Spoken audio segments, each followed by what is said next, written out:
Hello everyone, welcome back to Super Festival 2025. I am Jordan Sparks, Director of Technology and Workshop Coordinator here at the Hand-Eye Society, and I am once again your host for the Super Festival Super Show. We have an excellent range of talks for you to learn from tonight alongside our showcase of games. If you're as excited as I am, I'm disappointed. You should be even more excited, so make me proud and raise your hype level for our amazing speakers. In the meantime, be sure to check out the Super Festival website to learn more about the over 20 exhibited games we're showcasing in this year's event, more about our stream schedule, and where you can find our Tron arcade machines scattered across the city of Toronto. You can also sign up for our upcoming online workshops on our Eventbrite page, where you can learn about game development with us from anywhere in the world. I also want to give a big shout out to our wonderful sponsors who make Super Festival 2025 possible. Thank you to Toronto Arts Council, Ontario Arts Council, the Canada Council for the Arts, Clever Endeavour, Charitable Gaming, the Kennedy Road Charitable Gaming Association, the Government of Ontario, and the City of Toronto, as well as the following contributors for their support and their donations in kind, to help make Super Festival 2025 even greater.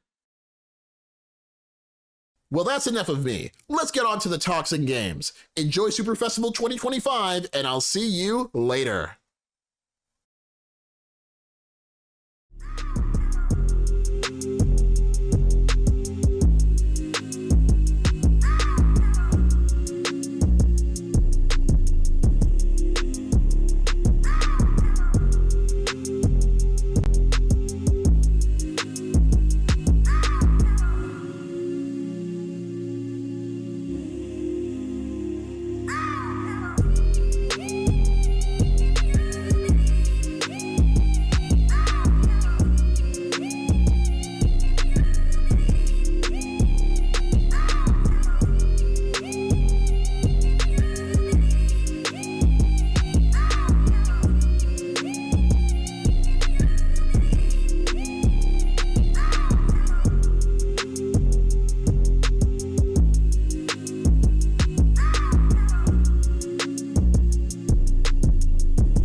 So it's been over a week since I arrived here, and I'm still not sure if this house is a gift or a joke.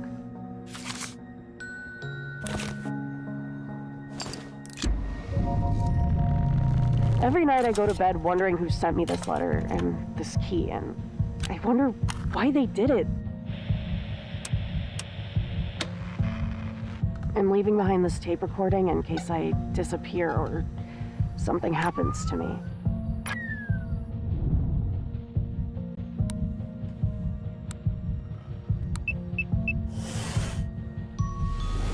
The cars, birds, and trees are the key to entering this place.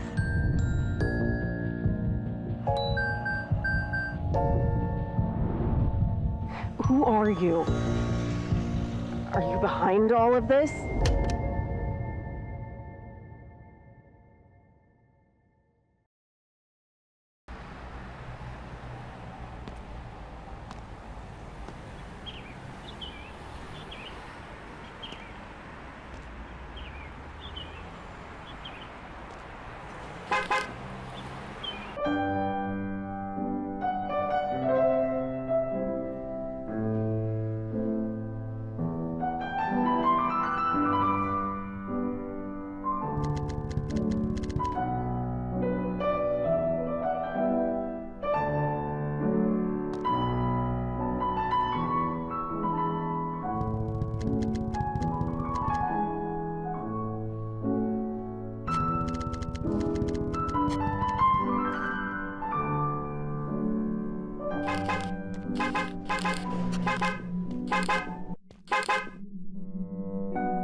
So, I picked up The Edge of Allegoria thinking it was just going to be, another game that's, trying to be edgy with its swear words and its, jokes and everything like that. But, once I started playing it, like really playing it,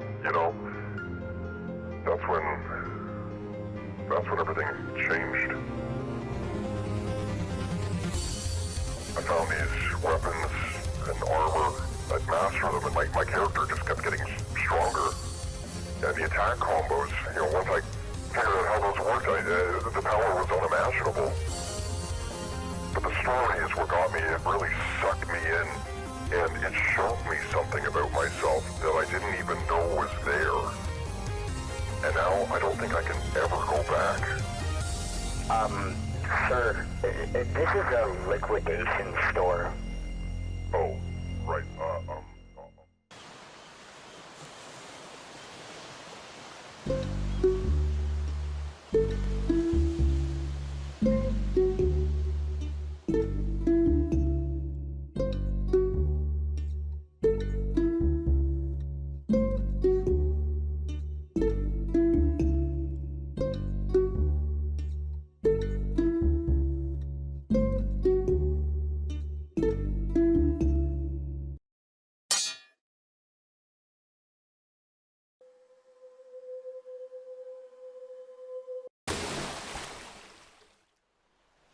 The tide's rising. Wishlist sunken stones on Steam. Well, thank me. Hidden Duck Digital. Clean getaway.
Clean getaway.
Wayfarer 3, this is Mission Control.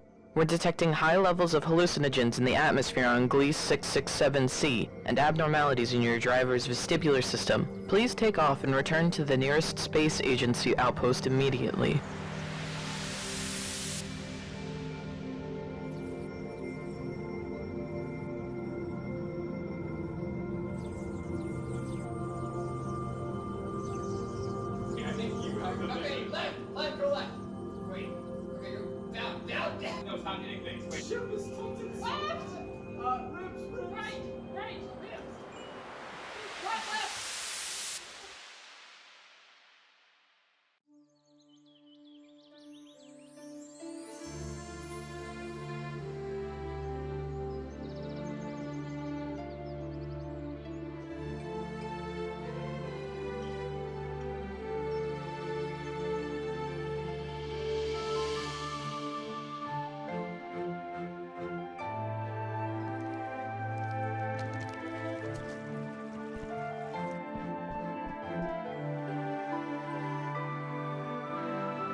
You know I had to free myself and make no deep down me I'm into play.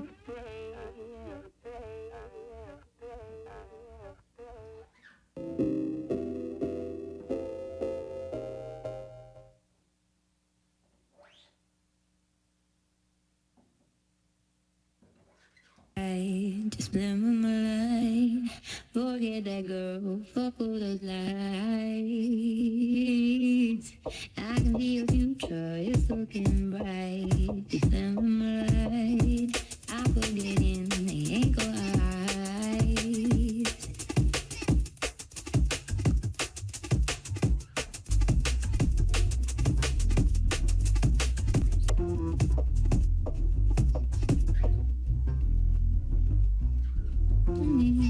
You know I had to flee. You know I had to free myself, and we know deep down we are meant to play.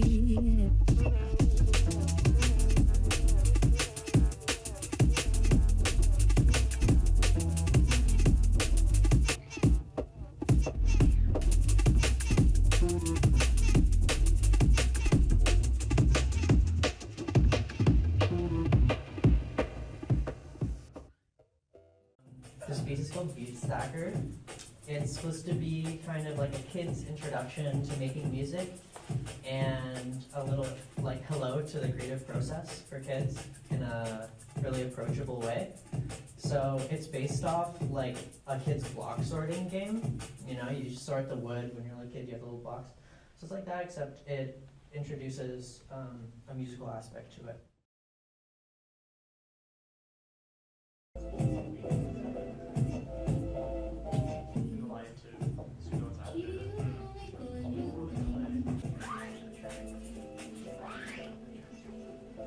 What I'm so impressed with is that this was exactly what you wanted to make. Yeah. And you like really followed through on like the clarity of your original vision is like right in front of you.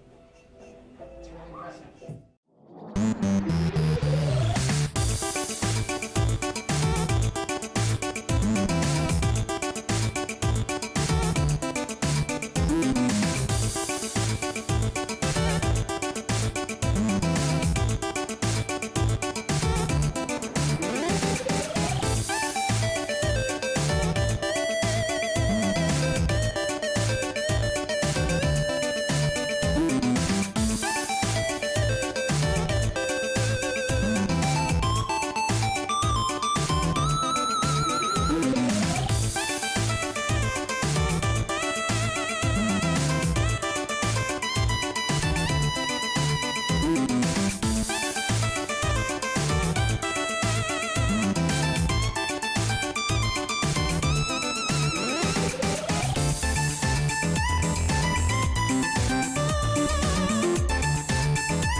What is an art game? What is it supposed to be?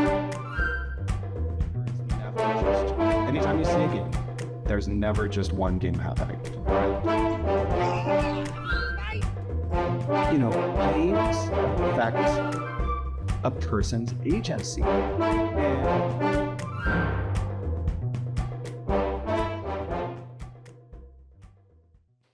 Hi, everybody. My name is Mitchell Chan, and I live and work in Toronto, Canada, and it is a pleasure to be here in Budapest for the first time for me. And I'm an artist. I've spent most of my career, about 15 years, making art with and about technology.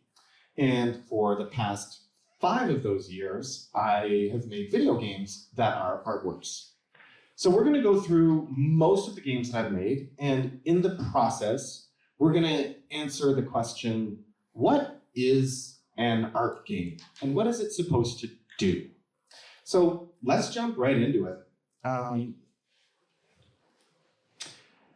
The first game that I ever made was a game that I actually made for the Buffalo AKG Art Museum. And this was in 2022. And it later became the first video game seeded into the Buffalo AKG Museum's permanent collection. They didn't ask me to make a video game, but by golly, that's what they got. What they asked me for was to make a piece that responded to an artwork that was already in their collection. They wanted me to make something that would say something about what an existing artwork means now in the year 2022. But besides that one request, that this new artwork respond to a piece already in their collection, there weren't a lot of constraints placed upon me. And I could even choose which artwork in the collection I wanted to respond to. So obviously, because I am an edgy, ultra-contemporary artist who is interested in pushing boundaries and redefining genres, I chose to create an artwork about this piece.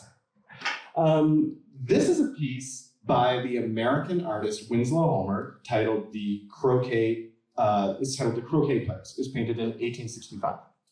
So let me tell you why I chose this piece. I knew that I wanted to make a video game. I've been wanting to make a video game for a really long time, and this was my chance. A big important museum was telling me I could do whatever I wanted. So given that this was going to be my first opportunity to make a game, I decided I'm going to do the classic artist move, which is I'm going to make a game about a game. So I see a painting of croquet players, and I think this is the perfect opportunity to really explore this question: what are games for? So this is the artwork that I made. This is a video game. I made it in Unity. It's fully playable in WebGL as well as a standalone app.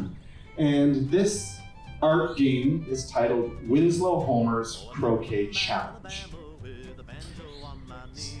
So as we look at this and we watch this playthrough, let's go through the basic stuff first when we answer the question, what is an art game? So, again, low-hanging fruit. It's always worth it to pick up the low-hanging fruit at first. It used to be an artwork. It used to be a painting. I made it a video game. It's an art game. This is the most basic thing you could do in terms of making an artwork a video game. That title screen, it looks just like the Winslow Homer painting. Bam, here we are. But obviously, I don't make video games just to create, aesthetic simulacra, things that look like art. I want to make video games be art. And to do that, I gotta come back to the question. Let's ask it again. What is a game for? And there are easy answers to this. There are easy answers that are worth holding on to in your head. Well, a game is a diversion. A game is a distraction. A game is an escape. You play a game to take your mind off of other troubling matters. For example, I play basketball. When I play basketball, I'm trying to keep all of my other problems, all of my other concerns They are all going to stay outside the boundaries of the play area. A game is a way of erecting a boundary between the real world, which is messy and has problems, and a nice idealized world where there are rules and orders and organizations. So, the game that is the subject of this artwork, that is the subject of Winslow Homer's painting, is croquet. And what is that keeping out? Now that we know a game is for keeping some things out. Well, I don't know exactly what was going through Winslow Homer's mind when he made these paintings of croquet players. I'm not a historian, nor am I a mind reader, but I can imagine. What I know about Winslow Homer is that right before making this painting, he had made a name for himself documenting the Civil War for Harper's Magazine. This was his job, actually. And the images that he produced that chronicled that war made him very famous. I also imagine it wasn't really a nice job to have. I think chronicling civil wars tends to be a little bit traumatic. And I like to imagine that if you've just been doing that, it's probably nice to then go paint lovely, well-dressed men and women on the croquet field. That sounds like a nice way to keep all those problems at bay and keep them outside the frame of the painting.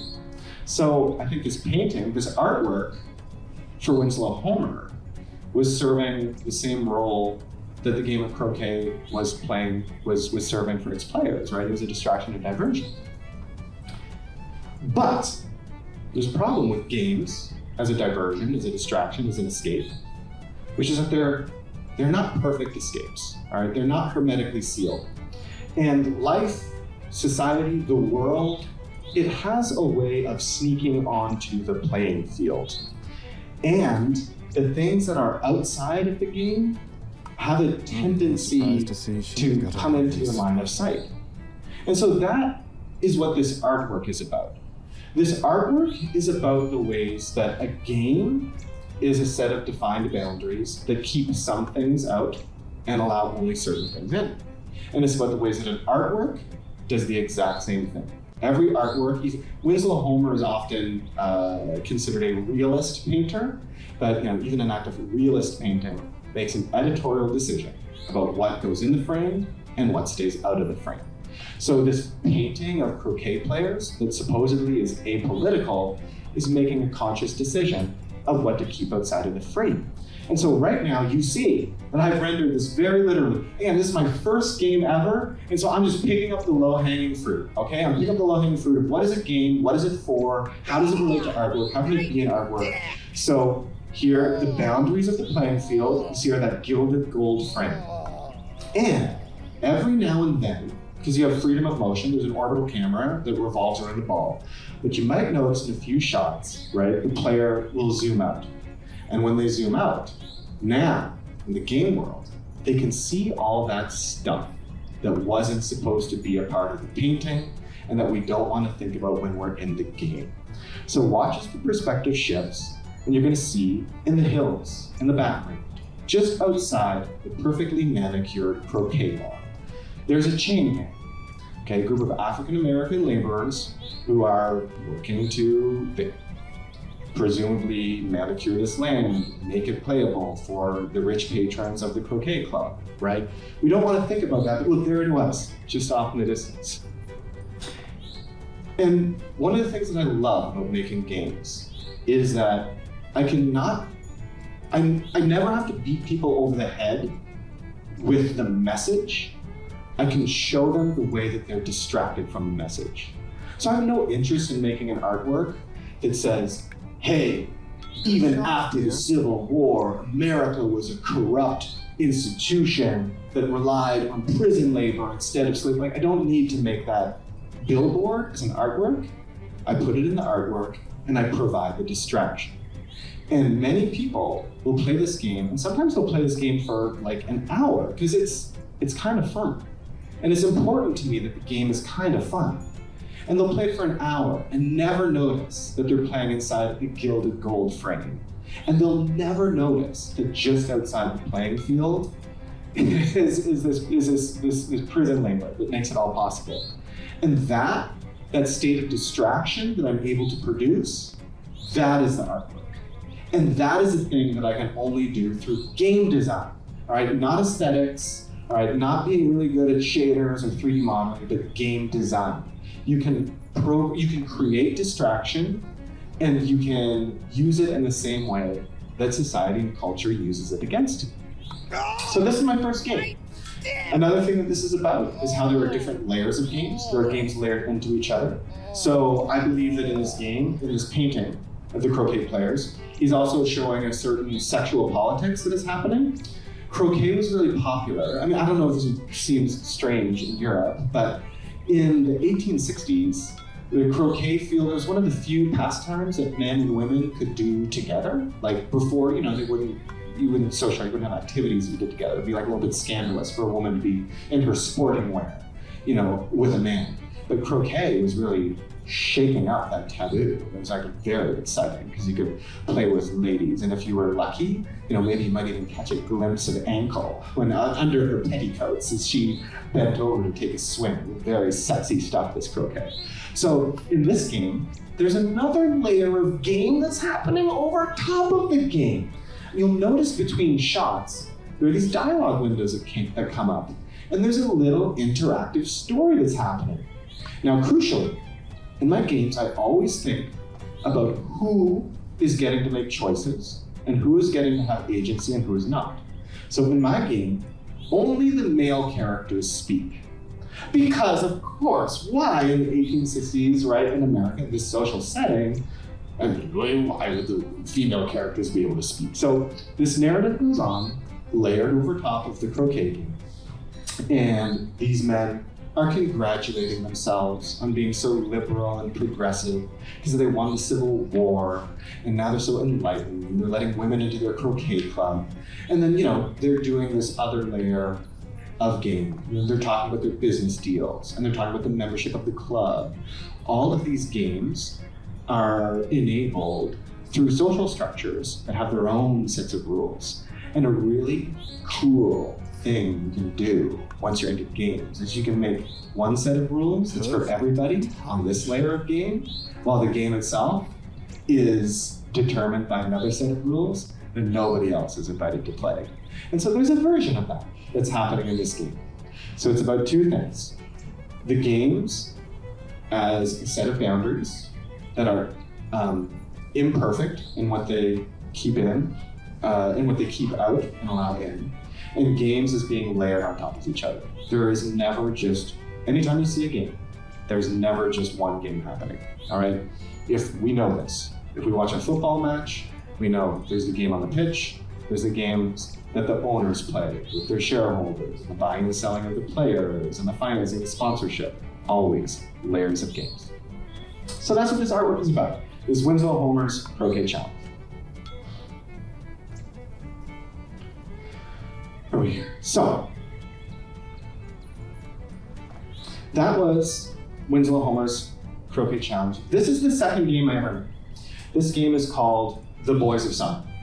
And if my first game was me figuring out what is a game for, this game is me asking, how do games work? Like, what is required to make a game? And, well, the game works. Again, let's start at the very beginning. These are not complicated answers. It's really simple. To make a game, you have to start by quantifying things, right? You have to assign numbers to things. If you want something to be a game, you first have to decide, okay, how many points will you get when you put the ball through the hoop? Or you have to decide, okay, how many squares will be on the chessboard? The rules of a game, what makes something a game, it's very rarely is it qualitative. It's always quantitative. Even a very abstract game like chess, right? The only rules really are the number of pieces and kind of the matrix of moves that it has. There's no rule in chess that is qualitative, and you must play nicely, right? And the pieces must be lifted gingerly. That's never it. It's always quantified rules. So that's what you need to make a game. You have to decide what's worth a point, what's worth 2 points, and how you're going to tally it up at the end. If you want to make a game, you have to quantify stuff. And conversely, once you start quantifying stuff, once you start turning something into numbers, it becomes a game. It's just how it works. Now, this is a really important way to think about games and quantification and ourselves, because I don't know if you've noticed, but we live in a world today where everything about us is quantified. Every day you wake up and maybe you have a Fitbit or an Apple Watch. It's going to keep track of exactly how many steps you take. And maybe you'll put your lunch into your diet app, and it'll tell you how many calories you ate. And then you might have a sleep app that records not just how long you slept, but how much you shifted around. And the weird thing is, we want to do this. We want to quantify ourselves. We want to turn ourselves into data. But once we turn ourselves into data, what did I just say? Once a thing is quantified, it's a game. So, on my phone, I pick up my phone, I have the friend game. My score on the friend game is like 2,000. I like score like 2,000 in the friend game. I'm like doing pretty well. I'm like winning. And then I like my fitness game. I'm losing my fitness game this week. All right? It's all games. That's why your fitness app is gamified to give you a certain reward and a badge whenever you do this. And so everything becomes a game. All right? Playing on social media becomes a game of who can get the most followers, and you get badges and things like this. And everything just feels like quests. And increasingly, everything else feels like a game, because most jobs in the gig economy, if you're an Uber driver, you have a heads-up display, you get assigned a quest, you complete the quest for some money. Like, it's all gamified. Now that's, maybe that's fun. Maybe you like that. Maybe you don't like that. Maybe you think it's not great. But before you make up your mind, remember what I just said about there being layers of games. Because whatever games I'm playing with my data, however much I'm trying to turn my quantified self into a game, that level up there, they're playing a different game with the mountains of data that I produce that I'm not even aware of. Meta and Google and OpenAI, they play the turn your numbers into money game. Like, that's the game that they play, right? They turn that data into their high score, which is denominated in dollars. So quantification is like the fundamental condition of our existence that enables all this to happen. We turn things into numbers, then numbers can become a game, and once things are a game, it can be used to manipulate us. So what does that have to do with this artwork that you've been watching on this screen? The artwork, as I said, is called The Boys of Summer, and it began, if you saw in the beginning, looking like a baseball management simulation. Now, this is always complicated when I talk about this game in Europe, because I know baseball is not as popular here. But in America, baseball is obviously hugely popular, and it's a great place to start thinking about this idea, because baseball, for kids in North America, it's their first experience into thinking of a human being as a number. It really is. In North America, you wake up and you look at the box score in the newspaper of the baseball, of the newspaper, and it tells you that Vladimir Guerrero Jr. was 2 for 4, and he has a batting average of .307 and a slugging percentage of .678. And as a show of hands, has anyone here ever seen the Brad Pitt film Moneyball? Okay, so that's okay. Yeah, it's okay. Anyway, there's a film, and it came out in 2003, and it was about this manager in American Major League Baseball, and he figured out something, and it made him a great general manager of a sports team. And you see now that they're starting to figure this out in other sports too. They're figuring it out in basketball, and they're figuring it out in football. He discovered that actually if he just had better data about the players, he could put them all into a spreadsheet and then compare the values in the spreadsheet to the player's salary. He could find the best value of human beings to put on his baseball team. Like, he didn't have to watch the game. It didn't matter. Like, looking at them didn't matter. If he just looked at the human beings as data, he was a better general manager. And so this movie came out in 2003. And, Brad Pitt was the star of this film. So he made, quantifying human beings look pretty sexy. And that was really the beginning of this moment in culture where now everybody wanted to have more data about themselves. Now everybody wanted to have a Fitbit, and everybody wanted to like download their Google Data Stash and things like this, right? So this game starts off being about baseball. You put in your stats, and then you produce more baseball stats. But as the game goes on, your character in this narrative fails at baseball. They're no longer a baseball player. Baseball for them stops after high school. They don't become professional. And instead, they have to deal with the real world. But they discover that the real world is just more statistics that look a lot like a baseball score sheet. As they go into the real world, they work at Amazon. And if you work at Amazon, they take these really detailed statistical analyses of how many boxes you can put on a shelf per hour. And then, you have standardized testing at school that says what kind of school you can go to. And then, of course, this character used to be a baseball player, but now they have to think about their statistics on social media, how many followers they have. And then because they monetize a social media feed, how many dollars they get per impression on their social media feed. They calculate their budgets, which of course leads to the most important statistic, which is because it's right there in the middle of the screen, which is what is your net worth. And they just keep doing this. They just keep on balancing their spreadsheets until they die. And they always die, no matter how you play the game. There's no way. That's how the game always ends. And that's the Boys of Summer. And so that's how that game works.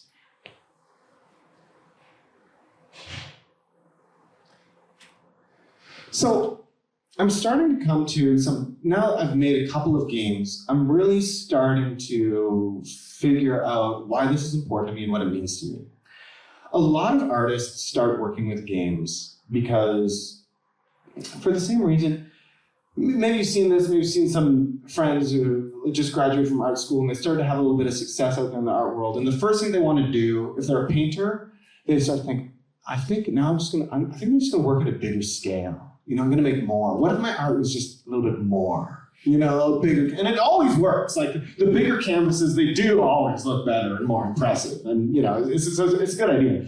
And making a game, it's the most more that you could possibly make, because there's 3D modeling, there's animation, there's sound, there's narrative, there are all these things.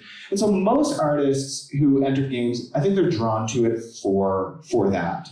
And then a lot of times they'll end up using games as a platform for making video, or a platform for making digital sculpture or something like that. And what they're really making is digital sculptures, but they let you walk around in it, so it's more immersive. But what I learned as I was making these, and insisting that the games always had to be playable, is that there's a whole other reason to make games that I hadn't considered when I started it, which is that, games affect a person's agency. And there's this wonderful book by the professor C. Tai Win at the University of Utah, and he talks about games as art that works on your agency. And in this case, what he means by agency is your sense of what you are supposed to be doing and what you are allowed to do. And it's incredible with a game, how quickly any game you play, you allow it, like you follow the rules. When you play a game, you follow the rules, right? If you go play football, you don't slap the ball around in your hands, even though, you're a human being with hands, most of you. Apologies if I was insensitive to some of you. But you don't, because it's not the rules. And we accept this. And you also accept that your goal is to kick the ball into the net, right? And that's not a thing that has any intuitive value. It doesn't make your life better, but it's the game. So we've defined what you're supposed to be doing with your life for the next 90 minutes, and we've defined how it is you're supposed to do it, and we just accept it because that's what we do in a game. And so what's amazing is if you're an artist, that's a whole new medium to work with. Oh my gosh, imagine where you're working that kind of art, and when somebody engages your art, you get to tell them what they're allowed to do and what they should want. You get to tell a person what they should want. Every person who ever wanted to be an architect is like, oh my God, that sounds amazing. Because that's the ultimate architect's dream, have that level of control. But now, hold on. So it's amazing if an artist can do that. Imagine if a corporation figured out how to do that to you. That would be awful. And that is, of course, that's exactly what they've done, right? And that's why every social media platform is gamified, and all these gig economy apps are gamified, because they've learned if you just use the language of games, if you just use some of those tropes and some of those design tricks, you can make a person do whatever they want. This is a diagram that I made that explains how I think about people's free will, how I think about their agency, right? We all, when we're on social media, we're on Instagram, when we're in any technological space, we're doing these things, we're playing ping pong, and it's like, look at me, I can hit the ball over here, or I can hit the ball over there. Look at all the things I can do. Sure, I have to do it on this literal platform with a ping pong table, but like, I can put spin on the ball, I can hammer it, I can do a drop shot. But, it all happens on a platform. But the platform is also on a train, and Capital is driving the train down the tracks at 300 kilometers per hour. And the little moves you're making to bounce the ball back and forth don't matter at all, because in like absolute space, your ping pong table is just careening down the tracks. My job as an artist in this diagram is to make you see the train you're on and the train tracks. That's the job. Here's another way that I think the world works today. People often talk about being overwhelmed with the number of choices that they have in like stupid everyday things, like what movie to watch on Netflix, or what to order on DoorDash or Uber Eats, or whatever your favorite delivery app. So many choices. Back when I was a kid, we had fewer choices. When I was a kid, you watched whatever was on TV that day. So we had fewer choices. Except it was also easier to choose to turn off the TV and go outside. It was also easier to choose not to do any of those things. And it seems like we went from this model where we had fewer choices. So you see in the first model how like you only have 4 choices, but they can go in whatever direction you want. And it seems like today you have all these choices, but you're just taking one slice of possible experiences and slicing it into infinitesimally small slices to make someone feel like they have an abundance of choice. But they don't. All the choices lead you in more or less the same direction. Choose whichever movie you want to watch on Netflix. No matter what, you'll be watching Netflix, and you'll be participating in that economy, right? You'll be participating in that platform. So, briefly, I write, to quietly mold and circumscribe our agency is the key strategy of platform capitalism. This strategy has been implemented to great success, and thus the crisis of agency is a dominant condition of the world, right? Another way to say this is that what platform capitalism does is they take all of your decisions you could ever make and they put it inside the boundaries of a certain rule set, right?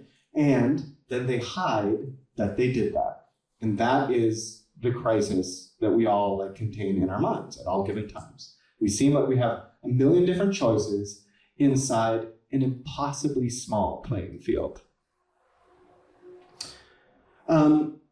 So once I'd figured all that stuff out, and I'd figured out what games are for, and I'd figured out what makes a game, then I started to be able to do world building. World building is the thing that I think most artists, they want to get into right away when they get into games, because they think, oh, look, I can literally make a world. Look, here's a globe, and look, here's 13 different houses. But for me, world building had to be about more than that. It had to be about leveraging my understanding of how games work, of how games relate to the world around us and what they can tell us about the ways that we exist in this world. And then finally, I could make some game design moves to create my own world and talk about how games are used in society. So again, Winslow Homer's Croquet Challenge is about what is a game for. Boys of Summer is about how does a game work. And my newest series of artworks is about showing really explicitly how our games used in society. So to do that, I started to add another element to my work, which is fiction.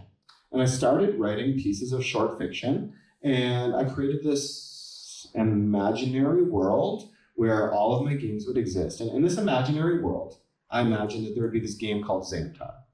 And Xantar would be a play-to-earn game. One of these games where you play and you collect these gold coins, and those gold coins could be worth real money somehow. And this is not a new idea. This exists in the world. Like back in 2021, 22, there's this big blockchain game, play-to-earn game called Axie Infinity. And like kids were, like there were essentially gold farms in different places of the world, which obviously would tend to be more impoverished places, where kids would just be set up on like rented hardware, just playing Axie, mining coins, right? Giving a cut to the owner of the hardware. And I thought, I mean, this is, first of all, just an incredible story of gaming, like these fictional worlds impacting, creating real types of living conditions for real human beings. And so I wanted to make a work about all the different ways that these virtual economies circumscribe, shape, mold our real existences. So this game is called Lady Boss. And you see there's a story that's running here through the game. And the story is, if we turn on the volume, it's also being narrated aloud. And this is a story about a video game streamer. All right, so the video game streamer is represented by, in the middle of the screen, that's the character, the avatar that we move around. And she has this video game stream where she streams the game Xantar. And in her stream, right, she gets donations in the form of likes and subscriptions and things like that. And her gimmick is that besides being really good at the game, she cosplays while she does the game. Do you know the term cosplay? You dress up like characters in the game, right? And the fans who are watching her stream, they get to vote on what outfit she'll wear in the game. And they vote obviously by donating coins or giving likes through the social media platform. And then she'll wear the appropriate outfit, and that outfit will determine also what class of character she plays. Let's imagine that Xantar is this RPG where you can play a mage character or a cleric character or a barbarian character. So the fans might say, okay, today I'll give 30 coins for like the chainmail bikini. And then she'll say, okay, I'll put on the chainmail bikini and we'll play as a barbarian in the game today. And so this is somebody who, in this new world of like self-employed, hustle culture, gig economy, we want to imagine that woman is empowered. She's her own boss, right? She's working for herself. She has her own business going on in the stream. But really, life kind of looks like this, right? When you're in the creator economy, your life is on rails. And sure, you can do whatever you want as long as you are like moving forward in this linear progression, just gobbling up whatever currencies it is that the platform throws at you. So in this game, right, we see this character, she's collecting her social currency, getting all of her likes for being on stream. Right now the camera's floating around her because she's on stream right now. You see there's a meter above her head that denotes her, I've called it in the game, bangability. But her sexiness, right? And as that meter goes down, she's gonna get fewer likes, right? But it's because streaming is hard, you get tired. And so your sexiness goes down. So she's gonna need to take a break soon and end her stream. There you go. And then the meter will recover a little bit. Maybe she moisturizes, gets a rest or whatever. And then while she's on stream, she collects the sexy outfit. She puts on the sexy outfit. She gets even more likes. And then when she ends the stream, she'll be able to convert her hearts into coins. And of course, remember, there's always a layer of game above the layer you are invited to play on. The hearts are exchanged for coins according to an exchange rate over there on the right-hand side of the screen. And that exchange rate fluctuates for reasons that are so far beyond your control or understanding. So at a certain point, if the exchange rate in terms of how many coins a heart is worth goes down too much, none of this game is worth it, no matter how well you play. So that's Lady Boss. And there's like the story kind of happens over top of the gameplay, where the gameplay is a metaphor for like what this kind of life feels like. And the other thing I should say that I wanted to do with this game is really start thinking about the delivery mechanism for the stories that I want to tell. Obviously, I want the gameplay mechanic to be a metaphor for what I believe the human condition to be in the year 2025. But also, I want to deliver it in a way that fits, that like just rhymes with the problems of today's society. So has anyone seen these TikTok videos where somebody will read a speech or a Reddit thread or read a story over top of completely unrelated game footage from Subway Surfer or Temple Run? Like, have you ever seen that? Yeah, right? It's a really popular genre of TikTok. Now, I will admit this right now. I didn't know that when I started working on this project, because I am old and not totally with the culture. But I think I must be a pretty hip dude if I was attuned enough to the culture that, you know, I made this like with that idea that people like need a narrative experience. It gives them all of the sensory overload. Right? Let's do the game. You play the game. Why listen to the story? And it's the only way to get my message through. And I love this. So this is like, it's like one of those TikTok Subway Surfer story vids, but except that I made the game. I made an original game and I wrote an original story. And so I wanted those elements to work together. It's actually a very familiar format for a lot of people. So that's Lady Boss. And it's a pretty much brand new piece that I just made in 2025. Actually just premiered like this spring. And then the final game, another game in this series where I'm writing short stories and combining them with game mechanics that I feel are homologous or revealing of contemporary society, is Xantar. Xantar is my most recent work. It's the biggest piece in this new series of works that I've done. And I think, if I'm being honest, it's also my favorite. I think it's my best work. And Xantar is the game that is referenced in Lady Boss, right? Lady Boss is a story about this young woman who plays a game called Xantar on stream. And I decided that I would actually make, a cartoonish version of this game. And I don't want to talk about it too much in this talk, because it, like all of my games, are available for just anybody to play anytime on my website. All I will say is that Xantar is a piece that continues the habit that I have. I was going to say that continues the tradition of, like, it's not a tradition. I'm just some guy who, like, uses the same cheap tricks all over and over again in my art. It continues my habit of showing you a game, making you think that this is the game, but then helping you to understand that there's another game being played outside of it. So Xantar is an artwork that begins with this. You are a gelatinous cube who eats warriors in a medieval village. And it's really fun. I encourage you to go play. It's kind of like a toned down Vampire Survivors for the first couple of minutes. But stick with it, because somehow, and I'm not going to tell you how, you end up in this desolate landscape of child exploitation and no escape. So it's an artwork that goes from this game to this game. And you're more than welcome. You can play it. It runs on anything. It runs on your phone. Don't do it on your phone. But run on your laptop, run on your tablet. Turn the sound on. Give it a try. It's called Xantar. And those are the games that I've made, and that's why I make them, and that's why I think it's important. Thank you.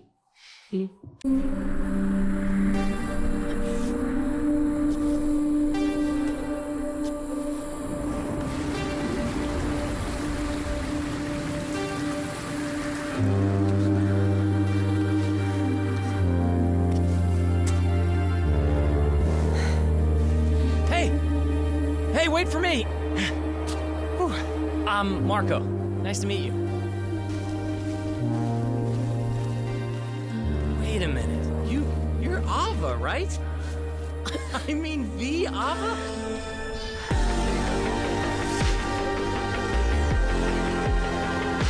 Do they understand what you're doing? You mean climbing? There's no way they could get it.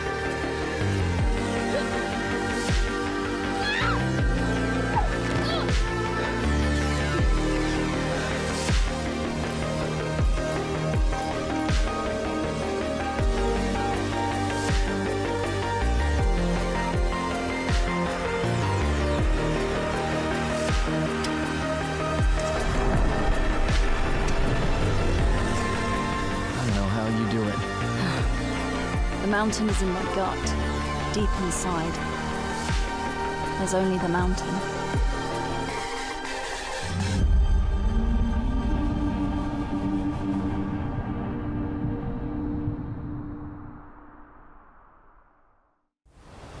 Humanity is driven by curiosity.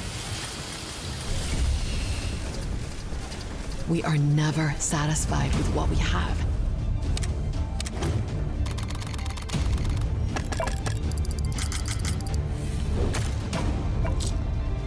We never stop gathering. We build. We expand. We explore. But we are not the first civilization to arrive here. We all share a similar path. But will we have a different future? We will build our own wonder.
Hi everyone, my name is Xavier Oshino, and this is Audio Editing for Dummies. So a bit about myself. I'm a sound designer, audio editor, music producer, and educator who has a bachelor's and a master's in media production from Toronto Metropolitan University that I attended from 2020 to 2024. Currently, I work as an audio editor for Side Incorporated, editing and mastering audio for AAA games. And additionally, I'm also a big esports fan. I worked in esports in Toronto for the past 4 years. I've worked at Pokemon Regionals, Final Combat, Overwatch League, Campus Cardball, Rocket League event, and some other fighting game tournaments as well.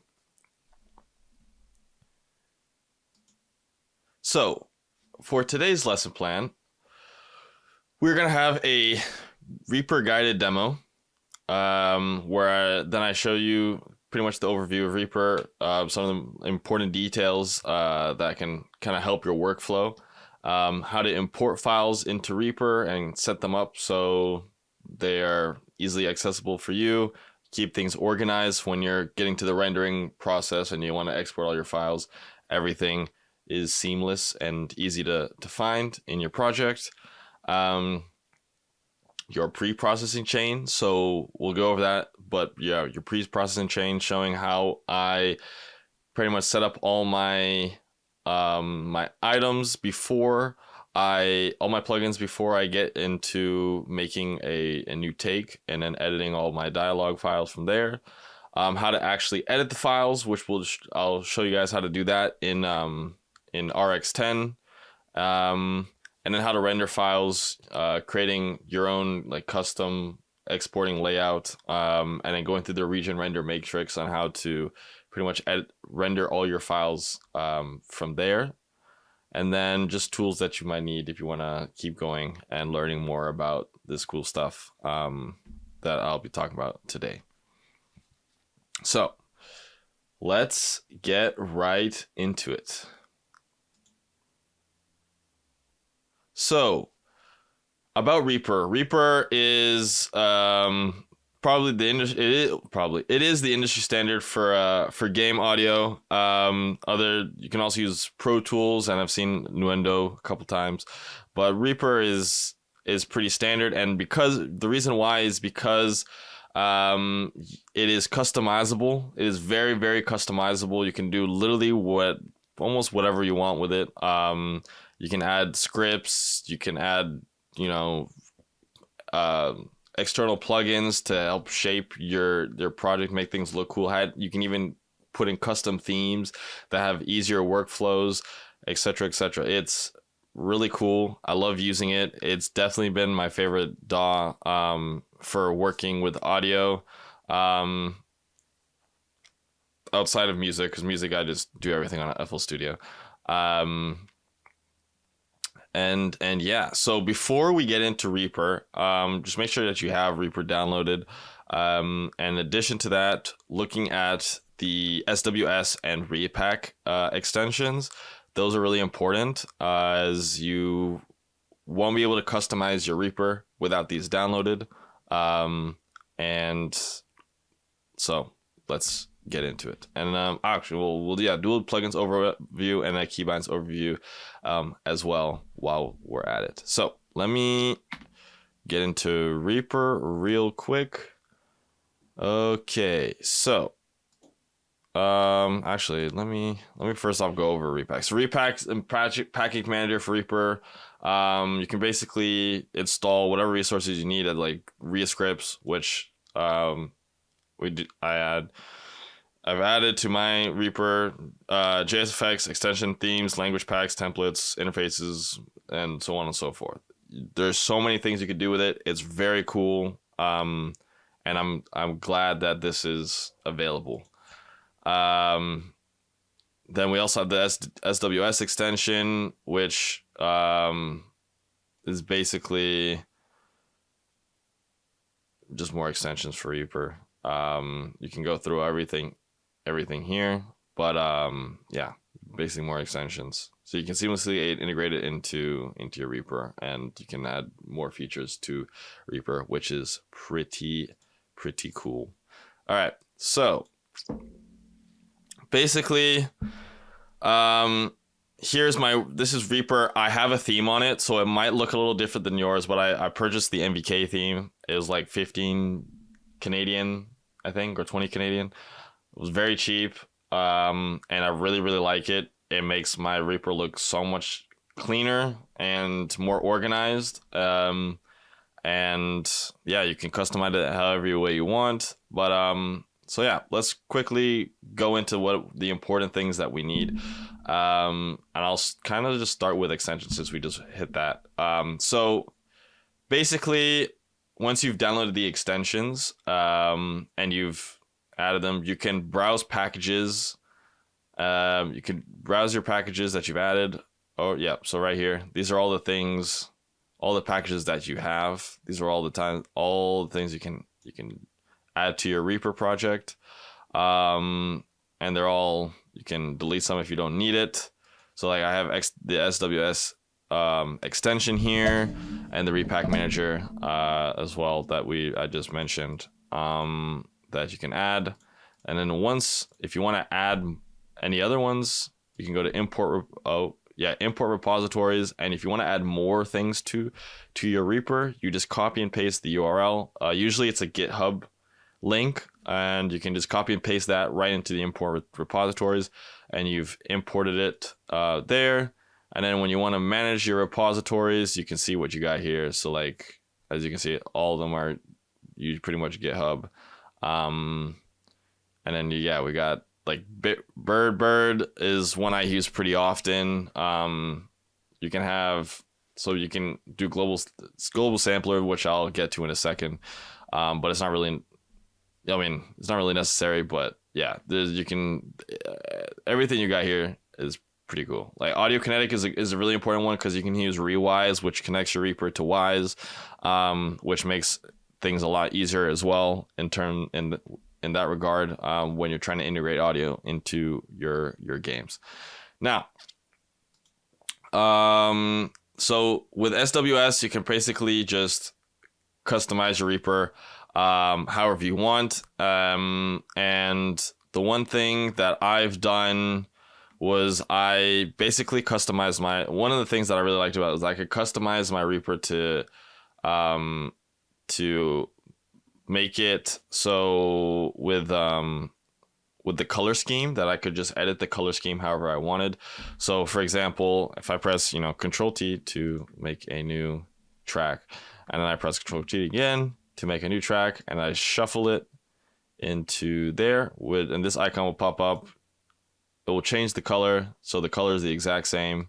So when I have a new group here and I move it into there, it's the same color, and it just keeps things organized. So say like I want to have, just want to have like shoes. I don't know why that just came to my head, but shoes. This is the shoe sound, and you have different layers of shoe sounds. It's all like that. And then when you have, laces, and you have a laces sound, and you want to make a laces tab, you can just drag in there and you have your own little guy there. Right? So now you have two children. And yeah, that's that. And that is in the auto color settings here. So pretty much you just add rule. Oh, okay. And then when you click on the rule, oh, wait, why is it not?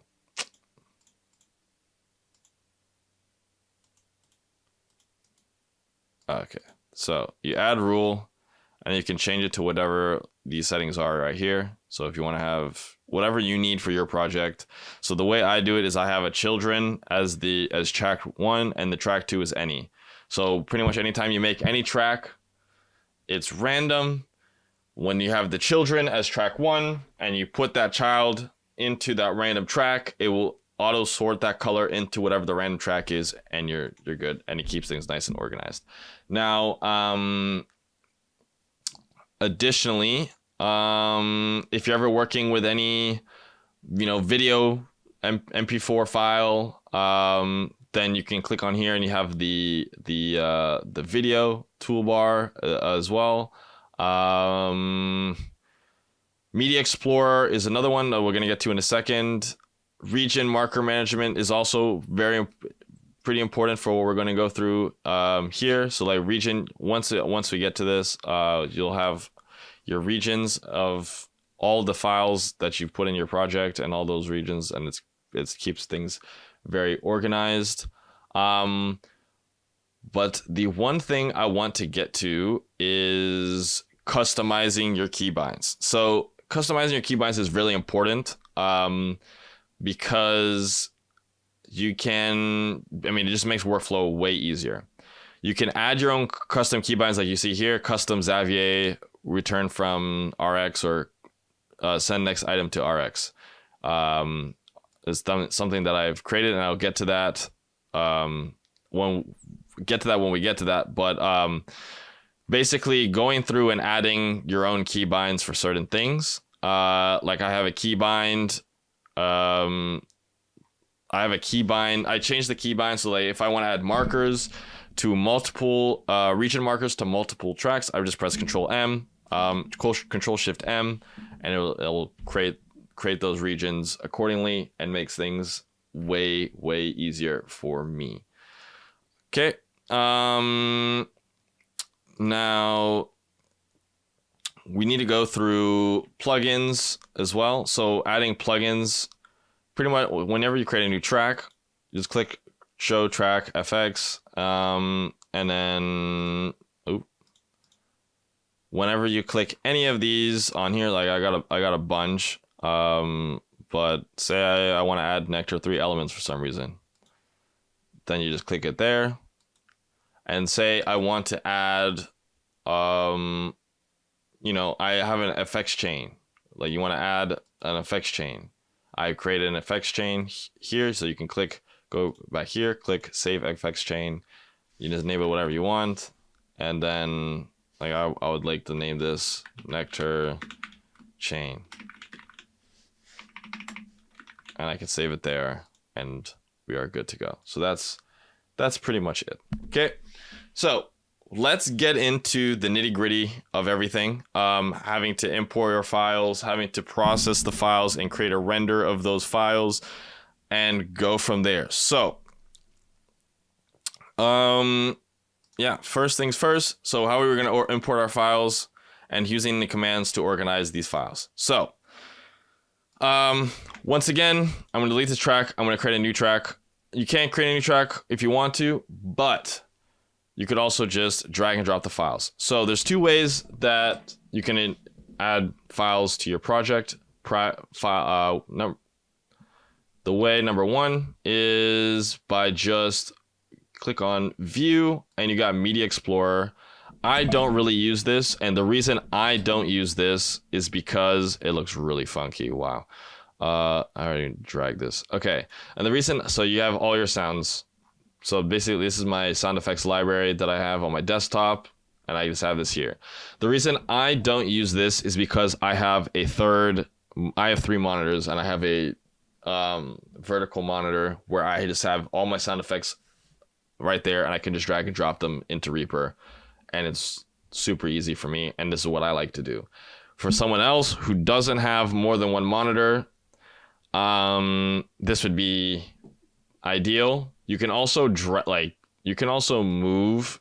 The one other thing about Reaper that you can customize, you can move this dock right here. So if I want to move it to say the right, okay, and I have it on the right, I can just click on this and I move this into there, and I'm good to go. You could also do that too, which is really helpful, but that's just not how I like to work. And it really, customizing Reaper is generally how it works for you. Whatever you're comfortable with, do that. You create your own workflow. You can obviously look at what other people are doing, but having your own workflow, whatever you do, helps. And you can just take advice from other people and then maybe change up your workflow however you need to. So I have it like this, but, oh, let me just remove that there.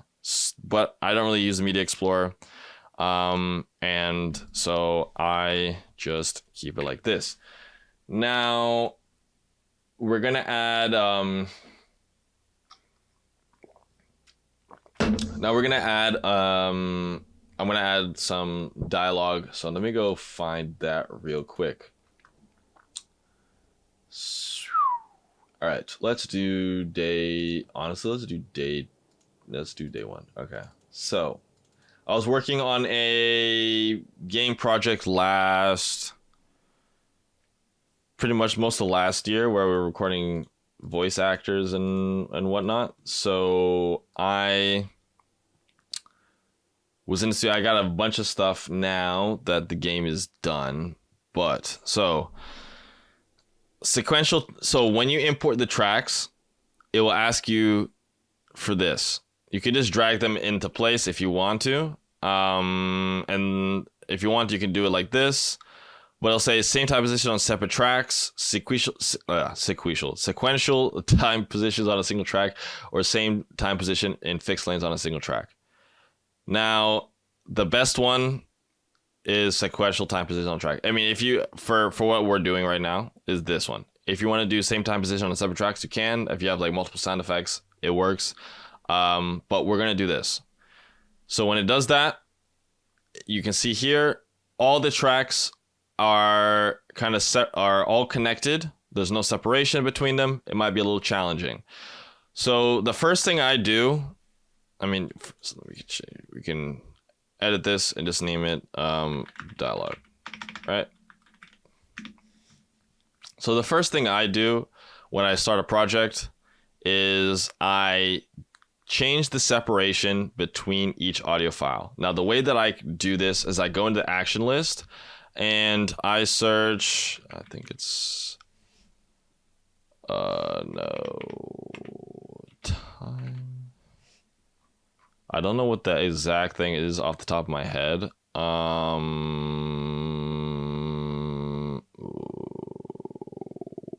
Shoot.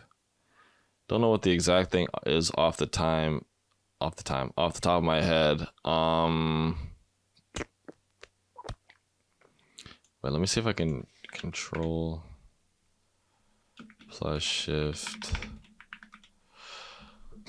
R. Okay, so this one right here, this is an SWS script. So if you don't have that downloaded, you can't do what I'm about to show you. So, okay. Oh my, okay.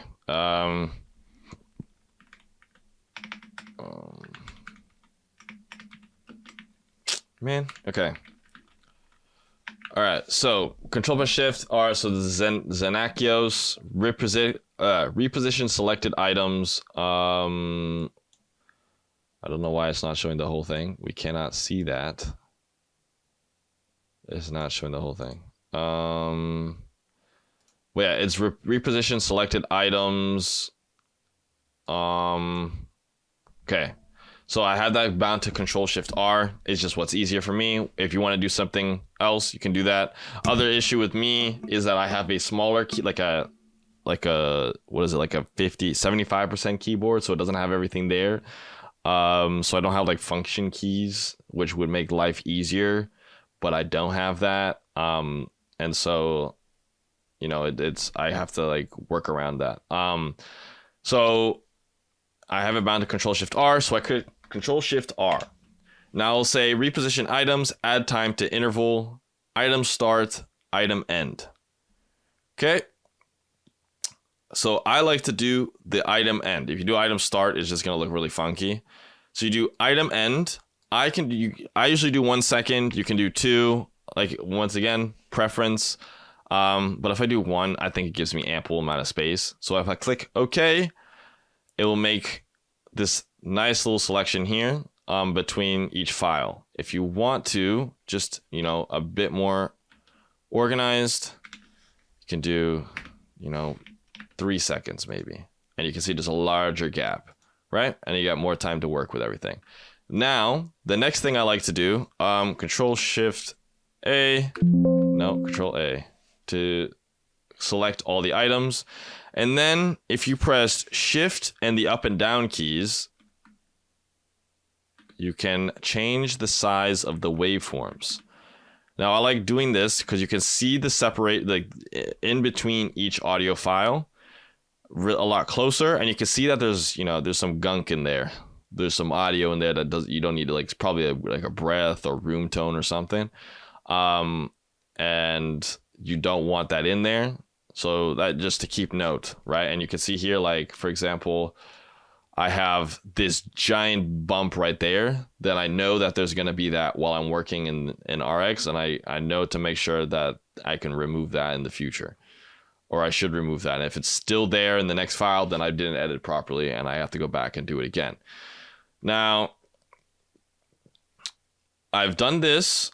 Once I've done this, I usually like to do my tops and tails. Now, this is getting more into the, you know, the pre-processing top, adding my tops and tails, adding pre-processing chain, and rendering the clips as a new take. So adding my tops and tails, what do I mean by that? Is adding fades to basically the top of the audio file as such. And for example, where I work, I'm usually told that on the tops we want to keep it around 30 milliseconds, and then on the tails between 30, maximum is like 50 ms. And you can kind of see that here when you drag the fade, the time selection on there, because you don't want to cut off too many frequencies on the top, right? You don't want to cut off too many frequencies. So having a nice, you know, top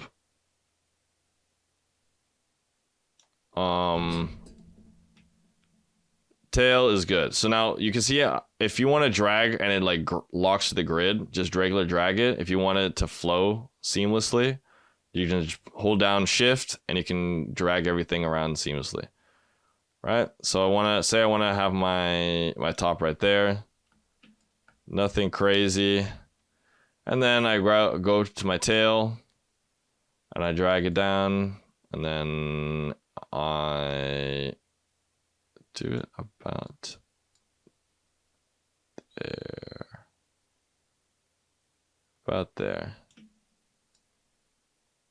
Right? Okay.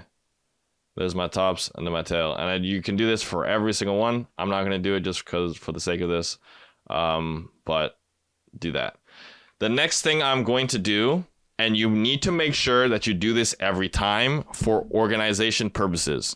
The next thing, I'm going to go back into the, always Control S to save as well, just if you're ever doing anything. The next thing is to go into your action list, and you got to make sure that you have marker, the region, okay, I'm just going to do Control Shift again. Ugh. All right, so I have it in Control Shift M. So show track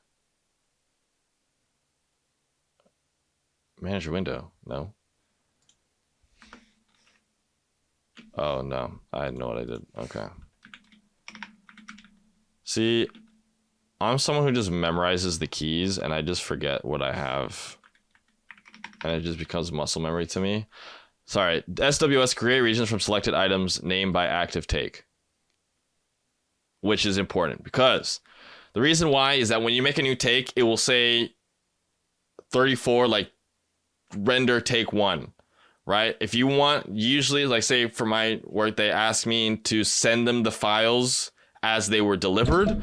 If I don't do this, then I have to go back and I have to edit every single individual name, and it gets really annoying and tedious, and then people don't like it, you know. So making sure that things are organized again. So I'm gonna click on Control Shift E. Oh no, let's do that.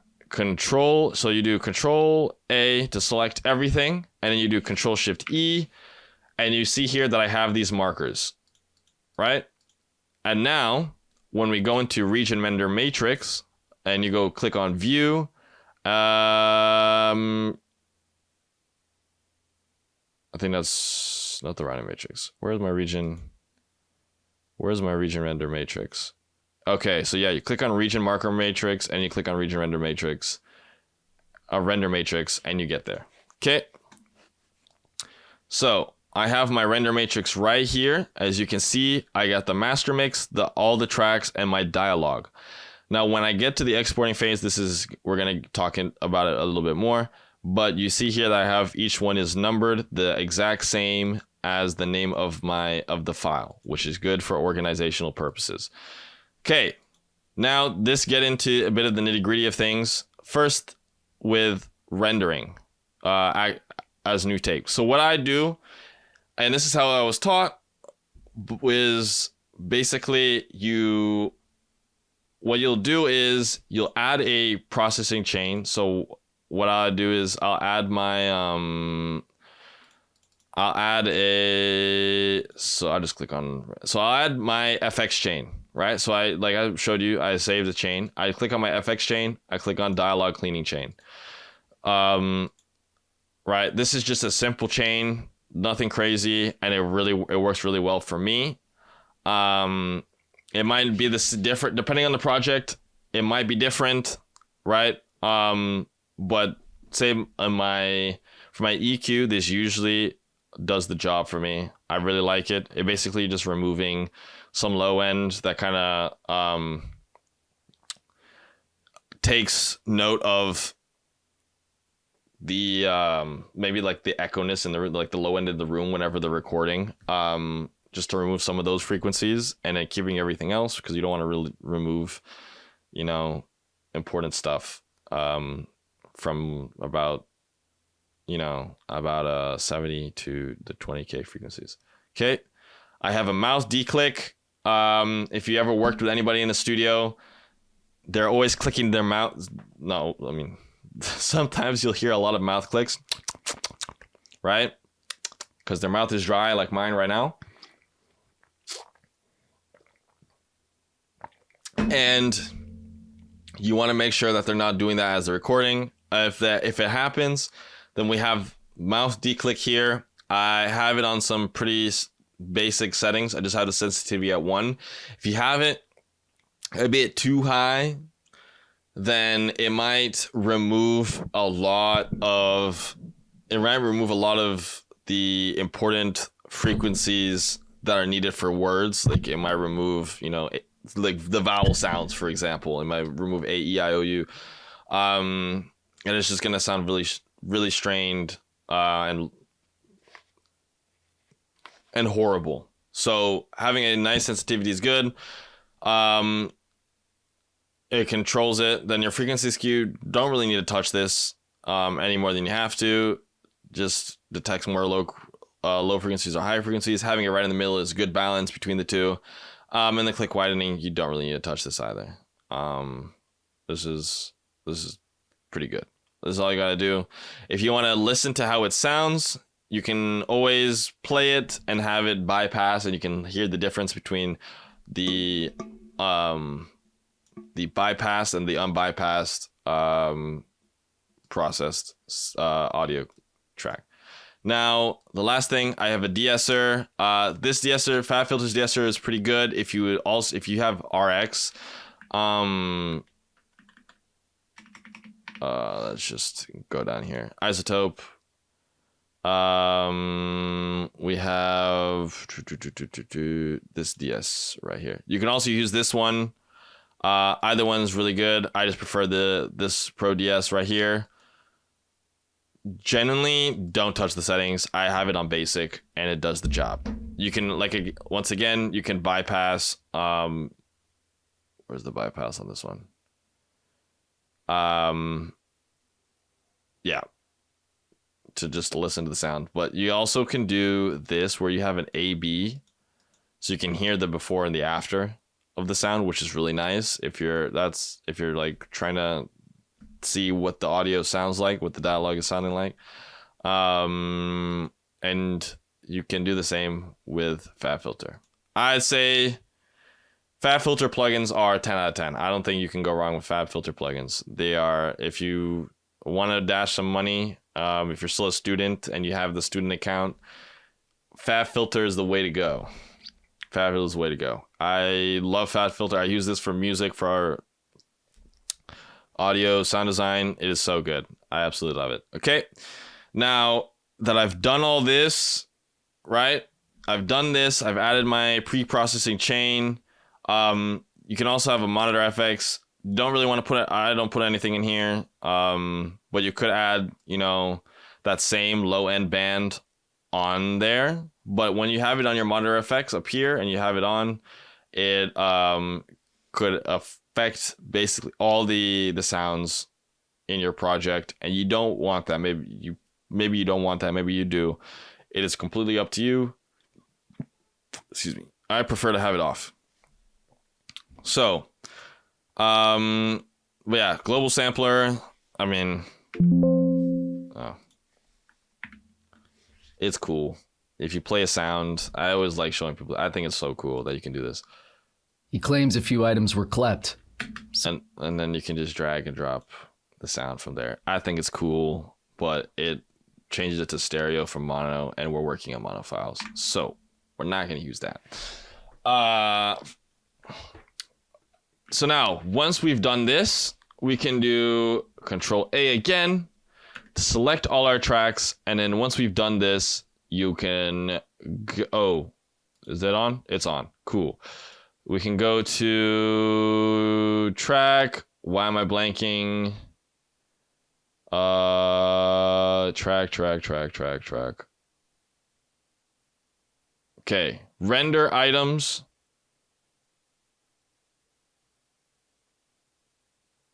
You can do render items at news take, apply track, take FX to items in news take. I do render items in new take. This is just the easiest. Okay. Basically what it's done is it's gone through and edited everything. I can also show the other version. So like apply track, take effects as new take. Does it completely different.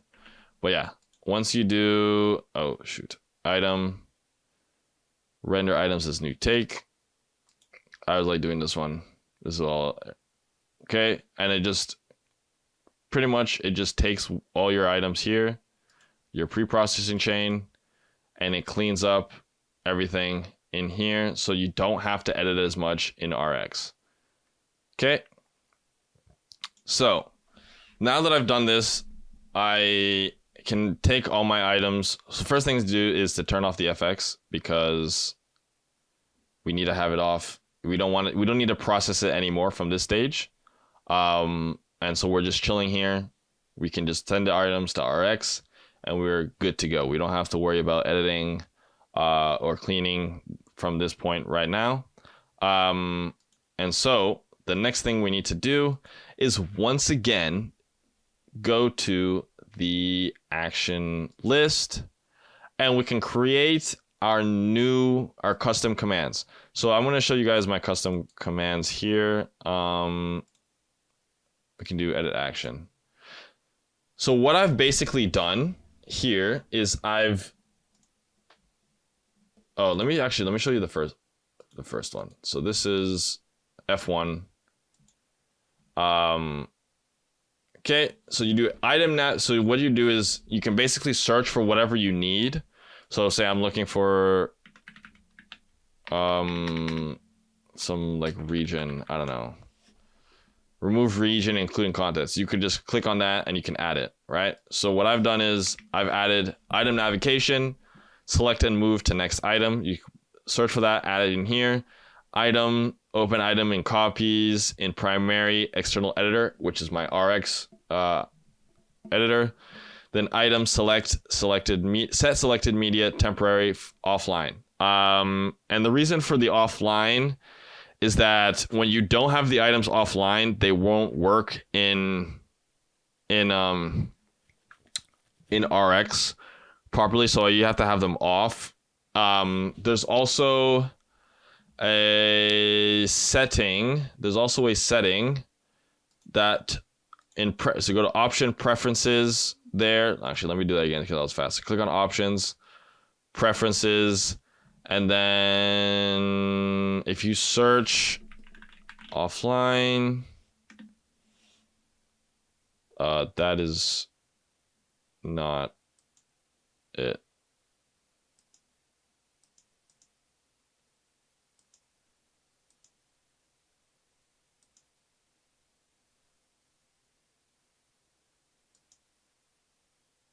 Oh, this one right here. So in media, set media items offline when application is not active. And so when you do that, when you go into your external plugin, the items are not active. They're not playing inside of Reaper, and they're just playing within the editor, and you don't have to hear double. It's nice. Very important setting to have there. Excuse me. So now that I've done this, okay, then the next thing I need to do is I need to make a custom command for returning from RX. So when I've edited in RX, I saved all my work. I can then send it back to Reaper, and then it will activate all the changes I've made in Reaper in RX, and we're good to go, and we can move on to the next item. So it says item selected media online, so the items are back online, so you can hear them again. And then you rebuild peaks for the selected items, which will then basically rebuild everything and import your changes from RX into Reaper, and you're good to go. So we've done this. I close everything, and so all I gotta do is just press FM on my computer, F1, right? And you notice there that the items are offline. All the items are offline, and we're cool. So now you see here, we're in RX. It is an external plugin. I can just close this here. You see I'm back in Reaper. All the items are back online because I'm back in Reaper. I click on here, and then you see again, you hover, they're offline. Okay. And now that we're in RX, I can go over some of the some of the settings here. So this is a spectrograph. If everyone's never used a spectrograph, this is a spectrograph. You could change the settings from this to this. This is the ideal option. In here, you can see everything. Some of the clicks, changes here. So say like I have you can see that there may be a mouth pop there, a mouth click there, something like that. The gaps here is someone not speaking. Oh, select audio driver. Why is it doing this? Why is it doing this? Oh, this potentially could be because I'm using OBS and it's clashing with this. That is not good. Okay. That's annoying. All right. Well, okay. Well, I'll still show you how to do it. Anyways, so under edit, you can scroll down to preferences, and then you have once again, okay. So you have all these options. You have your audio. RX monitor should be your driver. Just leave these as such. Display, show tooltips if you would like to. Display cursor coordinates and status bar, that's fine. And then you just keep it as the settings as such. Now this is the important part, is the keyboard. So the ones that I use the most are the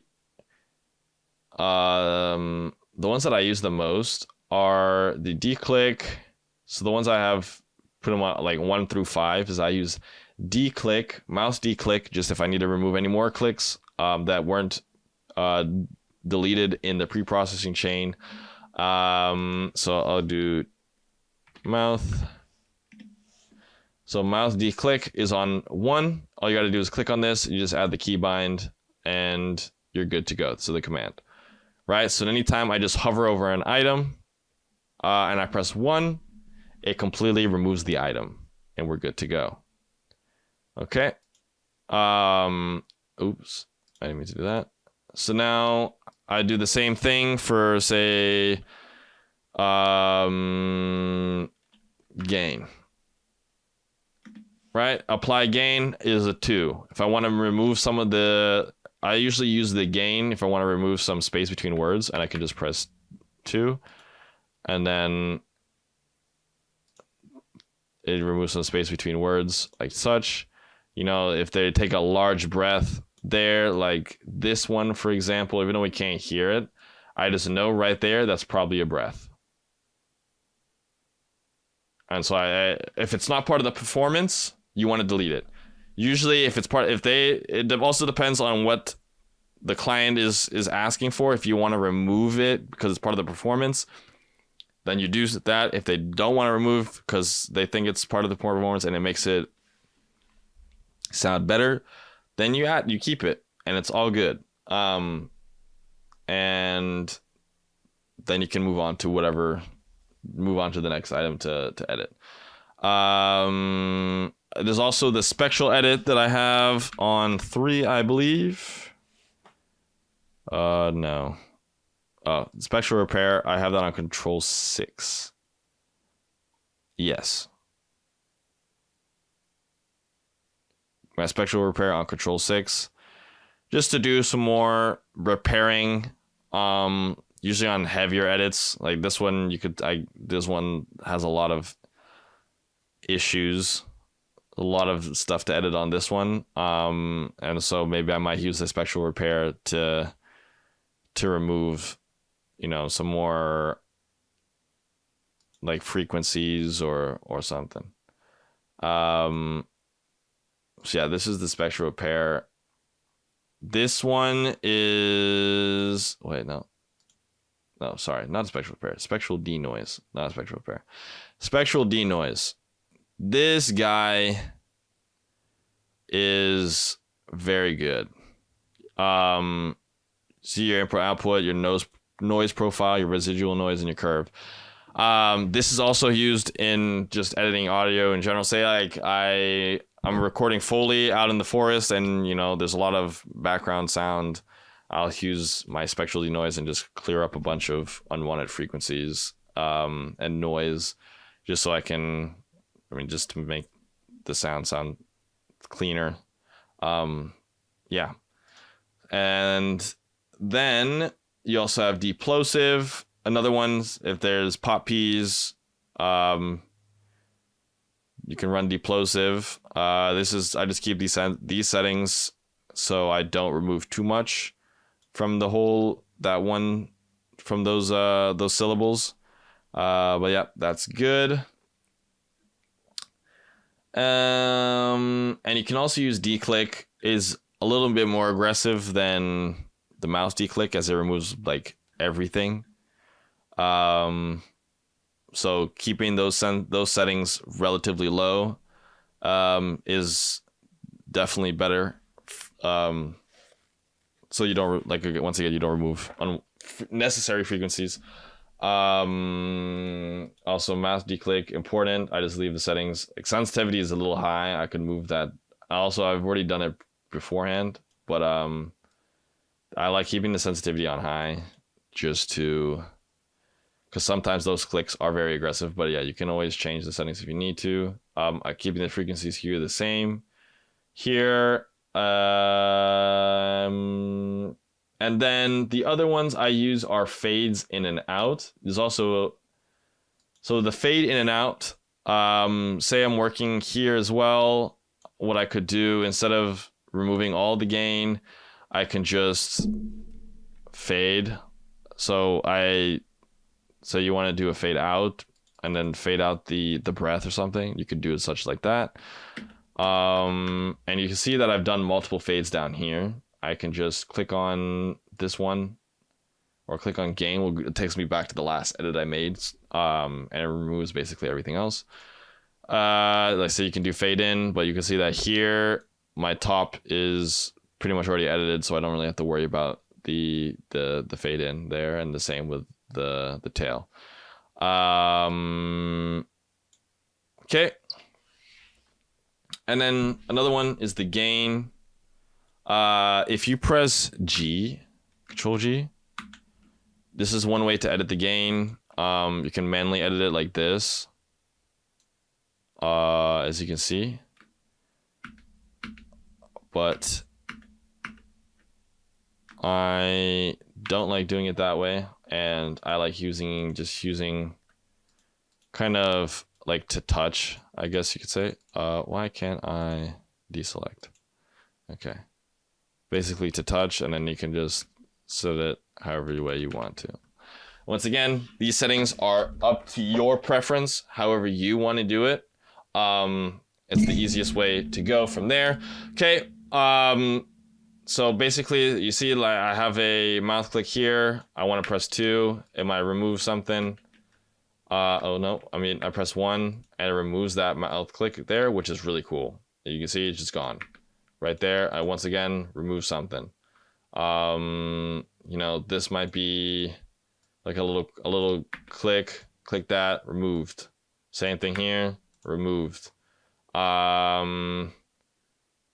But a lot of times you don't need to remove literally everything. If it's not really affecting it, the reason why my audio is just not working. But yeah, you can kind of see what I'm getting at there with this. So once I've done this, so say I want to, let me do something like I want to remove all the gain here and just spam 2 and remove everything, right? I click Control S, it saves.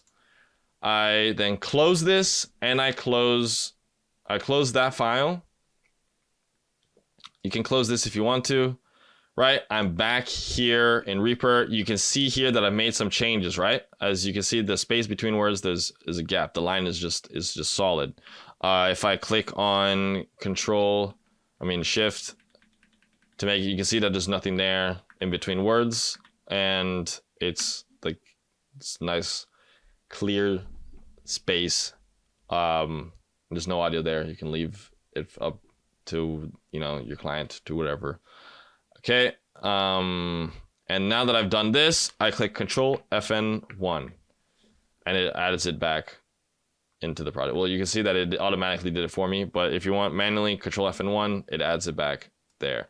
Then now that I've done this and I want to do it again, I click Control FN1, and you see I can just edit this again, and I do, nope, that's my fade in. 4 I have on fade out. I can just fade out like that. I can Control S, boom, close. I go back in, Control FN1, and you can see my fade has been made, which is very nice.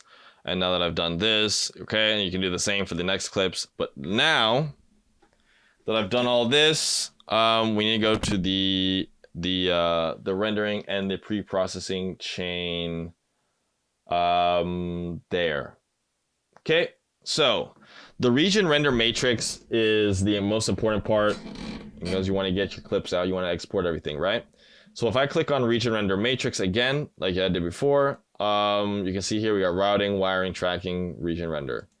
And that means for any of those ones that you've selected in the view here, like the region marker manager, you can just, or the routing matrix, you can just change it to whatever. And we have the region manager, like I showed you before. Here you can, edit the clips as such. You can set colors if you want to. Say you just want to organize it, you can set the colors to specific things.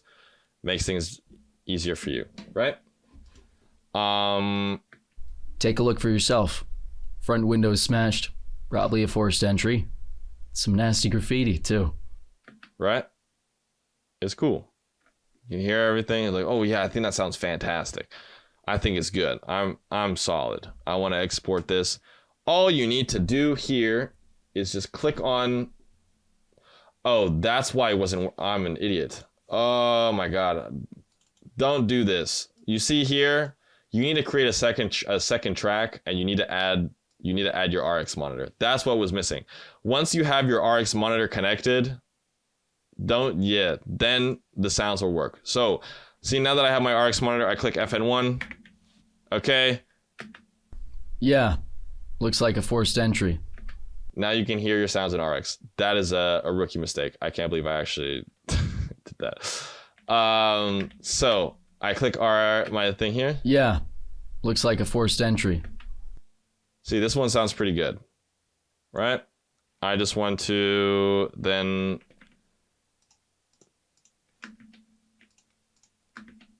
just clear this up a little bit there. Let's create a nice fade. You can either fade, I prefer to fade outside of RX. But yeah. Yeah, looks like a forced entry. Right? Okay. You think it sounds good? You can like do little minor edits here. You want to select a different, select a specific area maybe. Look. You think it sounds good? I think it sounds good, right? I want to save. I close this. I once again Control FN1, and my file is back, and you can see that it's edited, right?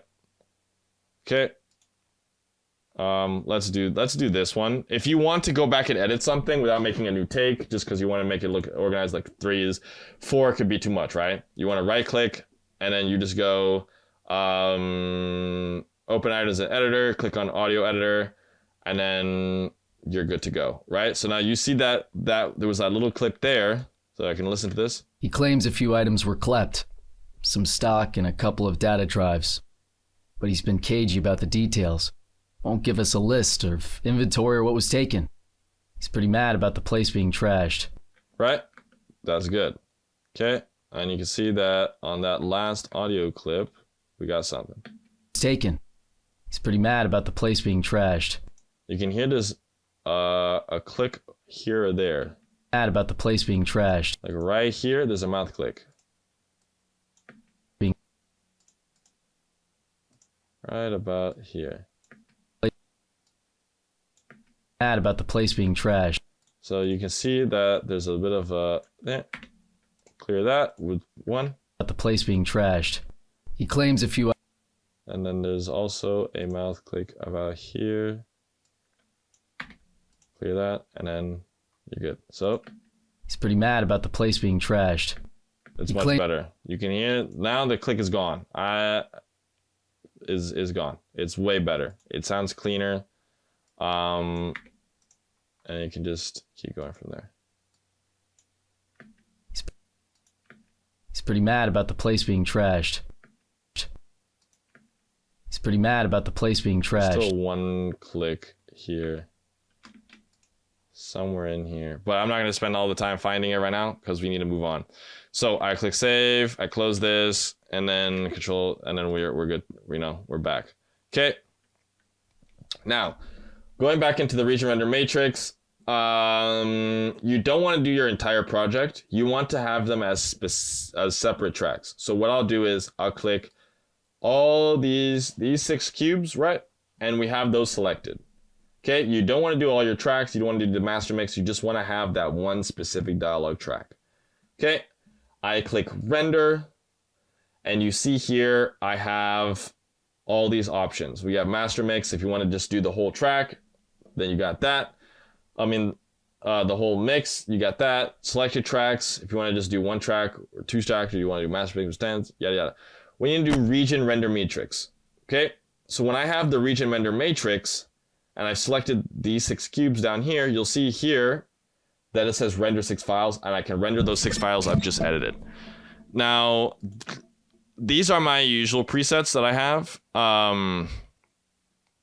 And I will save this, so you can save your preset here and create it as dialog export. So anytime I do a new project, I have my dialog export. Okay.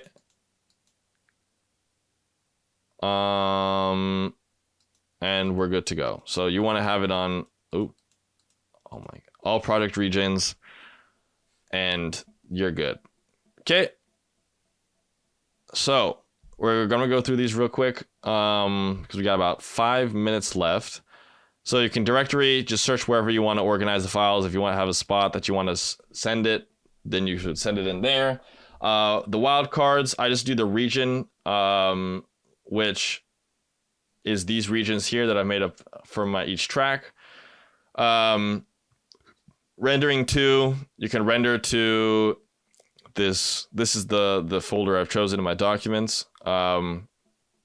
Sample rate, always keep it at 4800.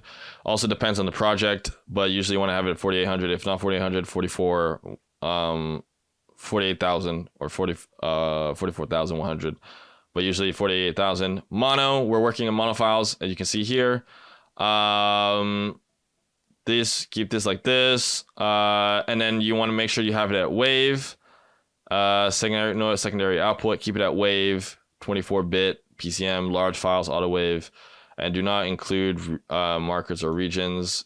If you would like to, you can, but I don't have to. So that when now I've done all this and I've saved these settings, you can save the settings, right? And then you have your dialog export settings right here. Okay.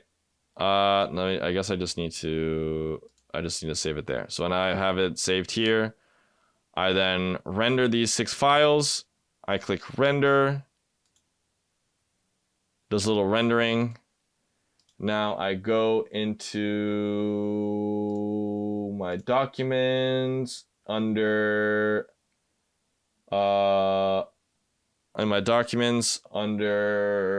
Reaper projects, audio editing workshop, and you can see here that I have my 6 files that I've just edited, right? And it's good to go. Now you can obviously organize this as well if you would like to, but that's pretty much it. That is like my whole process that I like to do for editing audio. It's once you get the hang of it, obviously it gets really simple, but it's fun, and you can play around with it and see how you'd like to create your own different workflows, like I have, and just go from there. Also, make sure you keep the monitor FX on track 2. If you want, you can also add it to the monitor at the top, but I just like making a second track. And other than that, that's pretty much it from me. Some tools that I'd like to go through here. This one's really important. It goes through each track and it basically explains everything. So like, the mouth declick, where is that? Mouth declick, and it just explains the mouth declick and everything, that the mouth declick has to offer. And then another thing, the game audio learning. If you want to get into game audio, you don't know where to start, this is a good place to start, and you can learn from here. Other than that, that is pretty much it from me. If you'd like to contact me, you can find me on LinkedIn. I'm right here as Xavier Oshinowo on LinkedIn. You can always feel free to message me if you have any more questions. And yeah, that's pretty much it. I hope everyone got to learn something about it. Also, if you want to message me on Discord, feel free to message me on Discord at Aphrodisiac. Let me just type it up real quick just to make things easier. Add me on Discord at that Aphrodisiac right there, and that's pretty much me. So thank you guys for listening to Audio Editing for Dummies. I hope you guys learned something from this, and looking forward to hearing from some of you, and enjoy editing your audio and having fun with it, and hopefully, good luck everyone, and have a good day.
This is the end, my friends. That's a wrap on Super Festival 2025. Did you have fun? Did you learn something from all the talks? Did you check out all the games? I hope so. Because as tired as I am after a week of festivities, Super Festival always features talents that you should definitely not sleep on. Be sure to check out everything about Super Festival 2025 on our special website at bit.ly/HES-Superfest. You can also check out the special website from previous years on our itch page. Did you miss a talk from Super Festival or the Super Festivals from years past? Well, be sure to check them all out on either our Twitch or in their more permanent home on our YouTube channel. We have years of insightful talks available that are a great resource for the game community. If you enjoyed the show, it is my hope that you can continue to support the Hand-Eye Society by signing up for our free newsletter on our website, following our social media and Discord, registering for our online workshops, and checking out our future events. Additionally, if you want to help us in other ways, you can always donate to help our programming through our Zephy. You can also register for a paid membership to support us and get some cool perks. Otherwise, go tell your friends about us. We don't bite that much. Finally, let's give one final shout out to our amazing sponsors who made Super Festival 2025 possible. Thank you to Toronto Arts Council, Ontario Arts Council, the Canada Council for the Arts, Clever Endeavour, Charitable Gaming, the Kennedy Road Charitable Gaming Association, the Government of Ontario, and the City of Toronto, as well as the following contributors for their support and their donations in kind, to help make Super Festival 2025 even greater. As always, it's truly been an honor to once again host the Super Festival Super Show for you all this year. Thank you to everyone who's been tuning in and supporting the Hand-Eye Society. Stay safe out there and enjoy the rest of your 2025. Bye, everyone!